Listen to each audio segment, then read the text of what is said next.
Le bouddhisme humaniste, l'intention première de Bouddha par le vénérable maître Xingyun.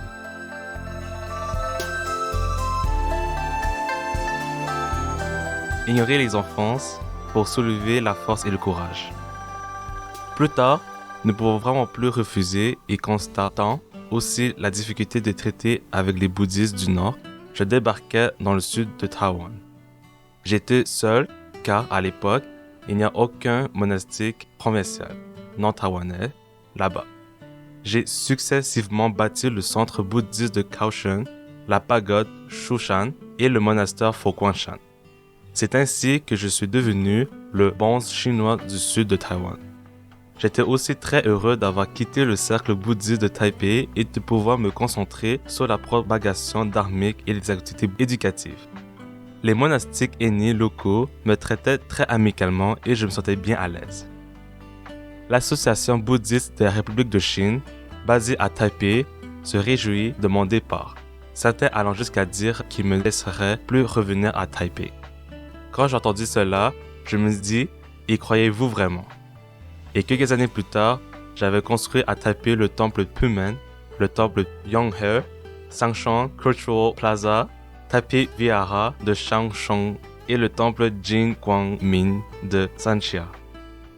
C'est pourquoi je pense que le fait de construire des centres filiaux à travers Taïwan et le monde a sans doute quelques relations avec ce genre de provocation. Un échec peut parfois tourner en victoire. L'homme doit avoir confiance en lui. Les pressions d'autrui peuvent, à contrario, réveiller sa force et son courage et lui permettre de se créer un meilleur avenir. Plus tard, quand j'ai fondé l'université Chungling à Fo-Guangshan, l'association bouddhiste a organisé aussi une réunion pour discuter de la manière de le mettre à terre. Nous devons remercier le secrétaire général de l'époque, le laïc Feng Wangshen, originaire de Shaanxi, qui disait « Nous n'avons fait opposition ni à la faculté de théologie Saint-Robert Bellarmine, catholique, ni au presbytérien Bible Collège protestant. Pourquoi irons-nous faire du tort à un collège bouddhiste ?» Son honnêteté et son courage m'ont aidé à éviter un fléau supplémentaire. Malgré cela, je continuais à supporter et aider l'association bouddhiste de la ROC au nom du bouddhisme. Après avoir été exclu de la conférence de l'Association amicale de bouddhistes du monde, j'ai retrouvé le droit d'y participer. À vrai dire, je méritais d'être élu directeur général de l'association malgré mon jeune âge, mais le vénérable Beishen a accaparé ce poste durant plus de 40 ans.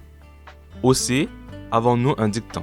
Les aînés du monde bouddhiste ne vont jamais remettre le bâton aux jeunes bouddhistes. Au contraire, ils s'en servent pour les taper sur la tête. Pour cela, j'étais persuadé qu'il était impossible de réformer le bouddhisme en comptant sur l'aide de l'association bouddhiste. Nous ne pouvions compter que sur nous-mêmes. Aussi, ai-je fondé le monastère Fo-Guangshan et commencé par les activités éducatives. Entre-temps, le gouvernement a accepté notre proposition de créer l'association des jeunes bouddhistes de la République de Chine.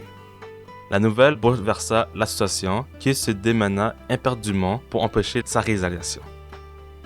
Ne pouvant leur faire entendre raison, le président de la commission des affaires mongoles et tibétains, Dong Shufan, prit l'initiative de calmer la situation en me proposant de créer l'association de la culture sino-tibétaine et d'en être le président.